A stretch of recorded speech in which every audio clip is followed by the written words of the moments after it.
Let's do some early Oscar prognostication. People who know me know I like to do this and do some early Oscar prognosticating around this time. Last year, I was talking about one battle after another winning Best Picture, and everybody's like, yeah, that's great. That'll be great when we can watch it 6 months from now when it actually comes out, or more likely when it comes to streaming, which is what most people do. So this year, it's funny that I've had some people approach me and be like, what do you think? Is this Tom Cruise's year? Is he finally going to win one for Digger? And you kind of wonder, like, well, you haven't seen a movie since Passion of the Christ was in movie theaters. Why do you give a shit about any of this? You don't care about Oscars. You don't watch the ceremony. Why is it this year all of a sudden? And I think it's because Kalshi and Polymarket are letting people put money down on very early Oscar predictions and things like that. So now all of a sudden people are a little bit more interested in that. And I'm going to do my predictions before the Cannes Film Festival. I feel like if you wait till after it, you really don't have as much guts and you shouldn't get as much glory, because after Cannes, you can kind of tell this is what the best foreign film lineup will be, what foreign film are people so passionate about that it might sneak into a Best Picture nomination. You can sort of get a better sense of that stuff. So it's smarter to wait till after Cannes. So I'm going to do the dumb thing and release these predictions right before the Cannes Film Festival starts. This is an art, not a science. There's no real way to tell this stuff. So when you look at YouTube channels and people online talking about this stuff, I'm the Oscar expert, I'm the Oscar magician, I know what I'm talking about. They don't really know what they're talking about. And I've seen a lot of those guys. They release predictions in February. They've already had to come back and change them and fix them. And if you put money down on, let's say, Narnia to be nominated for Best Picture, you've already lost money already, because Netflix moved Narnia from this year to next year. So you've already lost $100 or whatever you put, because it's been moved to 2027. I'll tell you my predictions, what I think, kind of go through what I'm thinking about each one of these. You can judge for yourself if you think that's convincing or not convincing, but I wouldn't necessarily say put your life savings into this.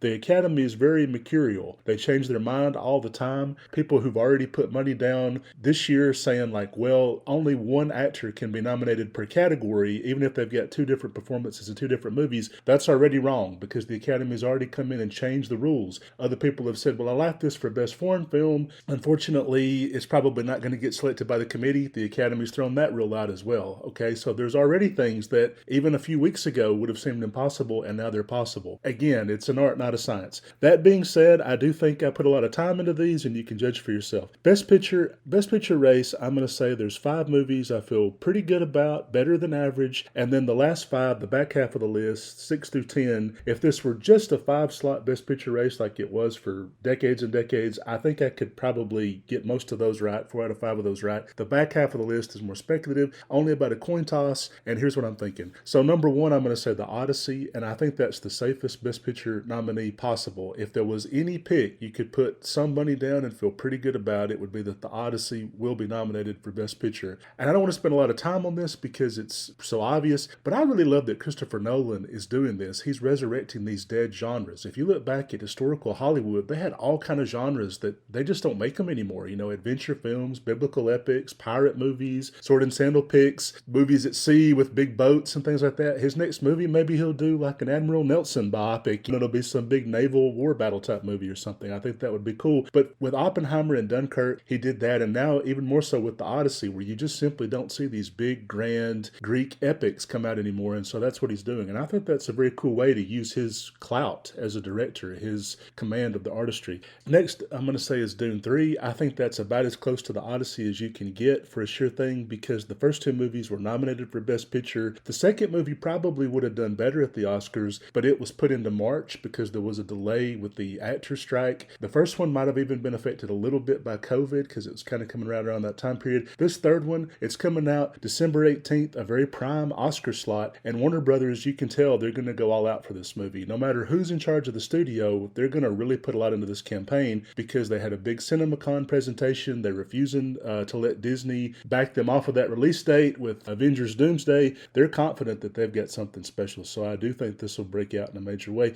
3 is not as sure thing as The Odyssey or Dune Part 3, but I'm going to say number 3 slot goes to Digger. Most of this list, period pieces or far into the future films. Digger is very contemporary. Warner Brothers clearly is going to put a lot into this. This isn't a sure thing, because if you look back at Alejandro Gonzalez Iñárritu's last movie, Bardo, it was awful. And so he hasn't made a very good movie since The Revenant in 2015. That's a long time for a director to have a little bit of an inactive streak or a cold streak. So this movie could be be not very good, but I still think that it's going to be just enough it should be able to break through. Number 4 is Wild Horse 9. I'm not as confident about this movie as other people. Martin McDonough has got a very big internet following. The Banshees of Inisherin, 3 Billboards Outside Ebbing, Missouri. People love those movies, and they're putting this movie not just to be nominated for Best Picture, but to win Best Picture. For those who choose to go that far and pick a winner, I think that's foolish because this movie looks a little bit more like In Bruges or Seven Psychopaths. It's treading some of the same territory. That said, Searchlight is clearly going to put all of their chips into this movie. This is the one that they feel most confident about. I don't think Searchlight is the guaranteed Oscar distributor that it once was. We'll get to that in a little bit with some other stuff, but they're going to put something into this. And I think it having a 1970s setting where it's a period setting and it's set in Chile, South American adventurism and America's adventurism in South America, trying to install different regimes, the colonialism factor, that could be enough to make it popular with the Academy, because that'll obviously be a very relevant topic between the Iran War and whatever they're doing in Venezuela. This is going to be kind of a topic that's on people's minds, so it could break through. Last year's The Secret Agent and 2 years ago's I'm Still Here shows that there are more interest in South American movies than there perhaps has been. They're having a bit of a moment. Number 5, I'm going to say, is All of a Sudden. This one is my pick with the foreign language film that will break through and get one of those Best Picture slots. I like its odds better than Fatherland and Fjord. These are the other two that I see people talk about a lot as foreign language movies that could break through to the Best Picture conversation. All of a Sudden feels more right to me. With Fjord, I think people are going to have problems with its subject matter. I think it's going to be a case like After the Hunt or The Testament of Anne Lee, where some of the voters just don't like what it's saying. They just don't like that it seems to almost be sympathetic to a child abuser and the idea of the government intruding on the way people raise their kids. I don't know if people are going to really like that topic, and they may shy away from it for that reason. Also, that director, Mungiu, 3 out of 4 of his last movies have won prizes at the Cannes Film Festival, and the Oscars have never looked at him. Never been nominated for Best Foreign Film. He's never had a token screenplay nomination. I mean, nothing. They've never looked at his movies.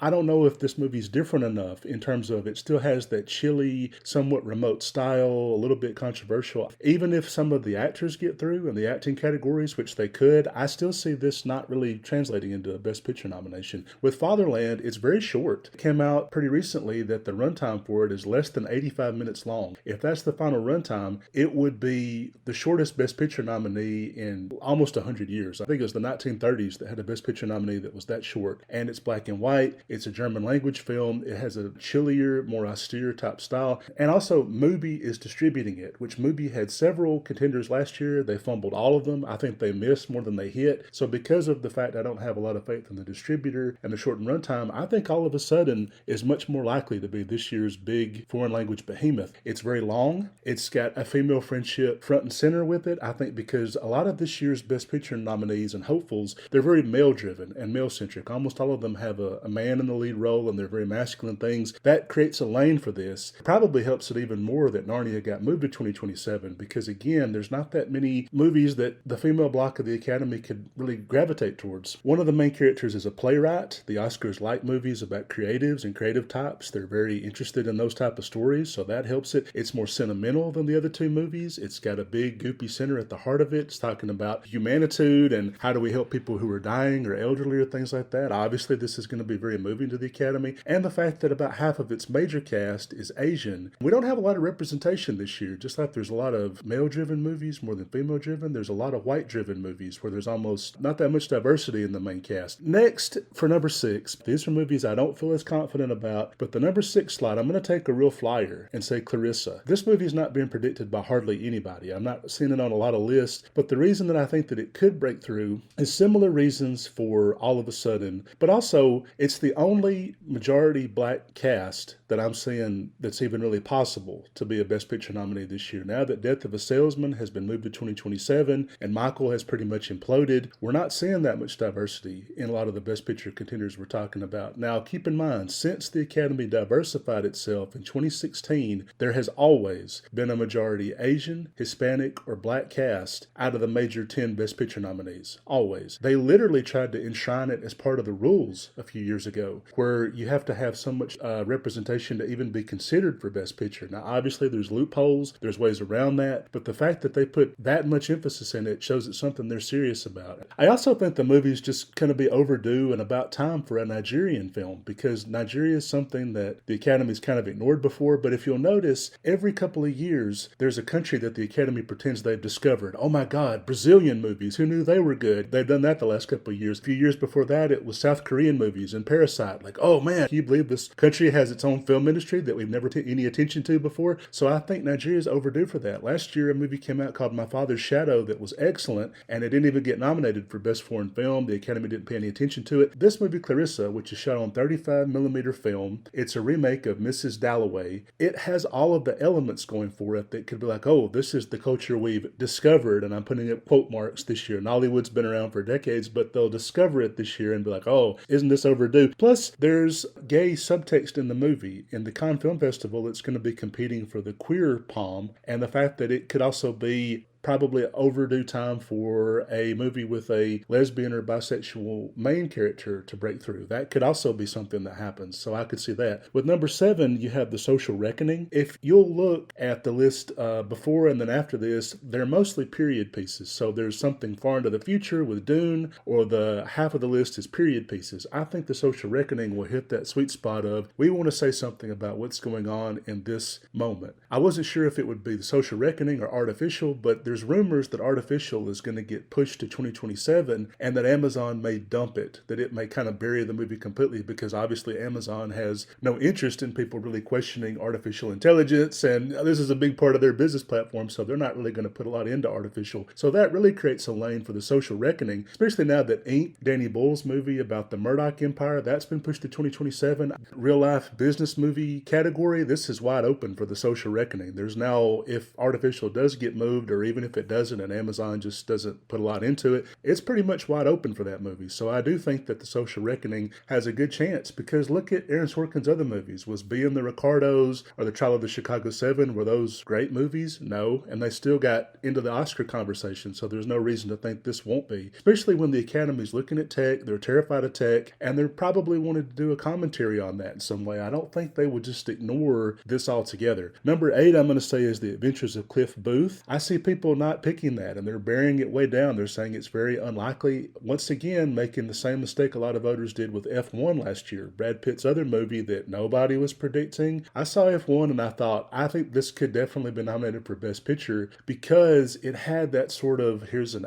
old guy, he's making a comeback, and a lot of the older male voters in the Academy, which is still the majority voting bloc for the Academy, older white men, they really gravitated towards F1. They're like, I would like to be a race car driver over 50, and I'd like to see what this is about. The Adventures of Cliff Booth could hit them in that sweet spot as well, because this is Hollywood in the 1970s. We know Hollywood likes movies about itself. We know that they love movies about itself or creative people. There hasn't been a Best Picture lineup in over a decade where not one movie was about a creative person. Doesn't have to just be Hollywood, but it could be about a playwright or a stage show or a designer or something where the main person is creative. And The Adventures of Cliff Booth being set in Hollywood in the 1970s, that could hit that sweet spot. Plus, it's Netflix's only real possibility. I don't believe in Saturn Return. I don't know if they do either. And they moved Narnia to 2027. So from Netflix's first Best Picture nomination until right now, there hasn't been 1 year where they haven't had at least one movie, some years two, but at least one, nominated for Best Picture and competing for Best Picture. I think The Adventures of Cliff Booth is their best shot, and they're going to put a lot into that. And you have David Fincher, who's been nominated before. He's obviously on their radar, but he's never won before. A script by Quentin Tarantino. I think this feels better than people are thinking it does. Then for number 9, and this is very speculative. 9 and 10 are very speculative. They're not ones I feel great about, but I had to put something down, so I'm going to say The Uprising, which is a Paul Greengrass movie coming out in September about the Peasants' Revolt. At the time of England in the 14th century, people couldn't pay their taxes, and Andrew Garfield's character led a farmers' rebellion where the farmers were rising up and saying, we're not taking this anymore. That's obviously very current to right now. So the topicality of it and the fact that it speaks to the moment we're in, even though it's a period piece, that could help get it over. And it's distributed by Focus Features. Now, Focus Features, pretty much every year, they have a Best Picture nominee. Some years they have 2 Best Picture nominees, but for decades going back, they're a major player and a consistent player in the Oscar race and the Best Picture race. And to me, this would seem to be their best bet for a Best Picture nominee. They don't maybe agree with that because I haven't seen a full trailer for this movie come out. It's coming out in September, and yet there's very little buzz for it. But I still could see this movie. I mean, in terms of what's going on right now and people being afraid of the oligarchy, you couldn't be more relevant in terms of a historical film that's coming out. There's a prestigious cast. Paul Greengrass has been nominated before. He's on people's radar. He's obviously a very quality director. Even last year, for something like The Lost Bus, it got through with a visual effects nomination, which I think surprised people. Greengrass is not a stranger to the Academy, and I'm a little concerned I don't see people picking this more, but I'm going to pick The Uprising at number 9. And number 10, I'm going to say Werewolf. And again, this is Focus Features as well. I think either The Uprising or Werewolf will get through. They may not both get through, but I think one of them will get through because with Werewolf, it's coming out at a time where the Academy's never been more friendly to horror movies. You saw that with Weapons and the Best Supporting Actress win, and in the Best Picture race, both Frankenstein and Sinners were nominated. That's the first time, I think, ever that two horror movies have been in the same Best Picture race. He's coming into this with great headwinds, and the fact that Robert Eggers is a filmmaker that a lot of us respect. I mean, I love the guy, and people who love his movies, they love his movies, and that passion, I think, is going to help possibly get it into that 10th place spot because people are going to say he's overdue. He got a few technical nods for Nosferatu. If you're talking about, will Mungiu's overdue for Fjord? Not really, because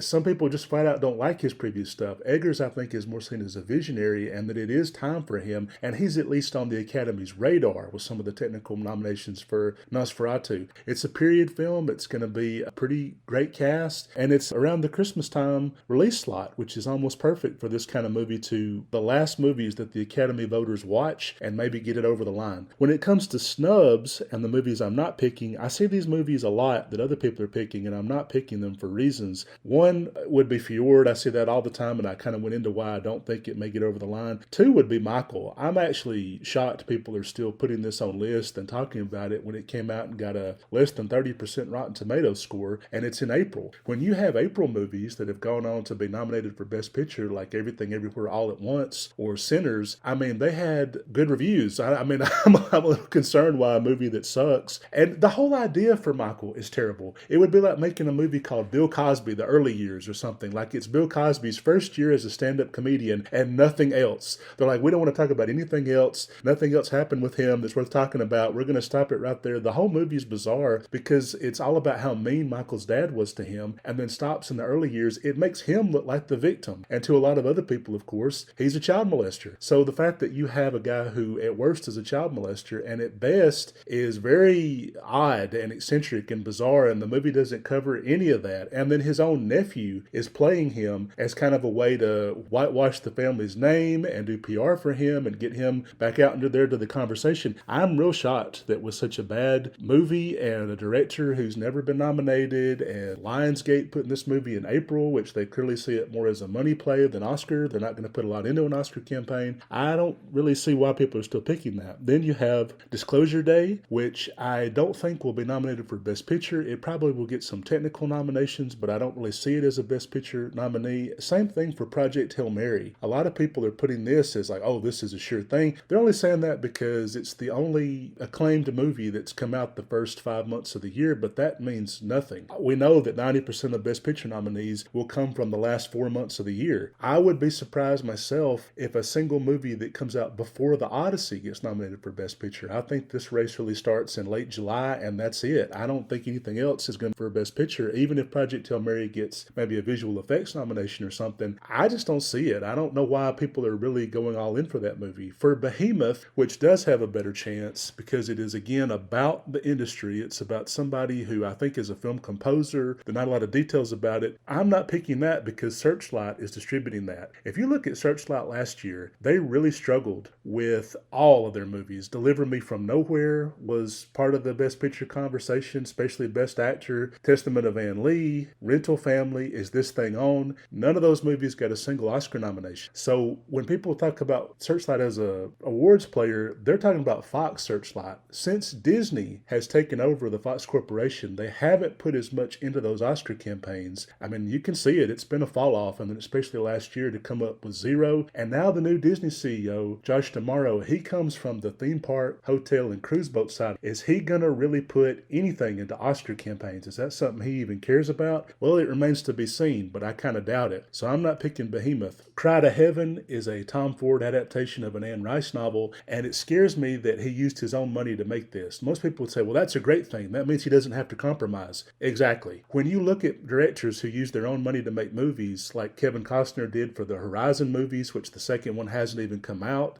I don't know if it'll ever come out. I guess it will because he's already filmed it. He was supposed to make 4 of those. I don't know if 3 and 4 will happen. Francis Ford Coppola with Megalopolis, which is still, you can't buy that movie. You can't watch it on a streamer. It came out almost 2 full years ago. It's like it doesn't exist and it's disappeared. The funding yourself thing sounds better than it usually winds up being, especially for a big budget movie. Of course, a director does it with $10 million. I mean, they can make a very personal film. $100 million spectacle. It hasn't really gone that well if you look at what's happened with it. It doesn't have a distributor. The fact that the entire cast almost is not people that the Academy really like that much. They haven't been on the Academy's radar. Most of the main cast, except for Colin Firth, has never been nominated or won an Oscar. I'm seeing too many red flags for this movie to be nominated for Best Picture. Then you have movies that I think are possible. They are possible, and this could be spoilers, and I just want to briefly mention these, but if there's a 11th slot, it would go to No One Cares. This is the Jesse Eisenberg musical. I almost picked it instead of The Adventures of Cliff Booth because, again, I think it's been over 10 years since the Academy didn't have a movie in there that was around a creative of some sort. So No One Cares is about a regional theater production. Julianne Moore is an actress. Paul Giamatti is a mysterious director, and it's a musical. This could hit Hollywood's sweet spot for we need movies about ourselves, okay? And the fact that it's A24's strongest play. I don't think The Bike Riders will come out this year. It might, but I doubt it. I think they'll move it to next year because Brad Pitt's already got The Adventures of Cliff Booth, and they may not want to have 2 Brad Pitt movies come out and hurt both of them. So if The Bike Riders doesn't come out this year, No One Cares is the strongest awards play that A24 has. I don't think they can afford to buy Cry to Heaven. They may not even be able to afford to buy Jack of Spades because of how expensive they are. A24, which is a usual awards player, this is their best bet. So I could easily see this being a spoiler and getting in there over ones I've picked. The 12th place, I think, would be tied between Paper Tiger and A Place in Hell. Paper Tiger and A Place in Hell, Neon has picked up both of these movies. If Fjord implodes like I think it will, I could see them putting a lot into these Oscar campaigns. I still think Clarissa is a better bet for them because A Place in Hell makes me nervous because it has a December 25th release date. That's the same exact day that Baby Girl came out a couple years ago. And if you look back at Neon's release pattern, their movies that break through usually come out in September, October, especially October or November. And the movies that they release in December, like last year was No Other Choice, they usually come up empty-handed. I also think A Place in Hell's subject matter, it may put people off. People may not be willing to really go along with that ride. And also Chloe Dumont, whose last film was Fair Play, she's only made 2 movies. And Fair Play, it's not enough to say that this movie will definitely be good and that the Academy will 100% embrace that. Paper Tiger, I think, may have a better shot just because James Gray is very, very overdue. But again, if you have a director has never been looked at sideways by the Academy, is it smart to pick them necessarily? There's an argument that it's overdue, and this definitely could be his time. It wouldn't shock me at all if Paper Tiger were nominated for Best Picture, but it's kind of hard to put a lot of emphasis on it given the track record. If there is a 4th possibility for a spoiler, I think it's Being Human, which is an Apple movie. Apple's releasing this. They have no other Oscar contenders this year. They're in a similar position to Netflix. Apple's not necessarily always there every single year, but sometimes they are. Their last big winner, of course, was Coda. Who directed Coda? Sion Heder. What is she back with? Being Human. So you have the same director as Coda, you have similar subject material. Kind of could make it feel like a rerun. That could kind of work against it. But when it comes to movies by female directors, I think this probably has the best shot or second best shot of any movie actually being nominated. So I could see it, maybe sneaking in there at number 10, maybe quietly accumulating enough kudos to get in there. And then I would say Jack of Spades, just based on the Coen reputation, but it has no distributor. It hasn't even been confirmed as for sure going to come out this year. Because it's so unknown and because we know so little about it, I don't even think a full cast list has been released. It's kind of hard to put any stock in that. So that's Best Picture. If we go down to Best Director,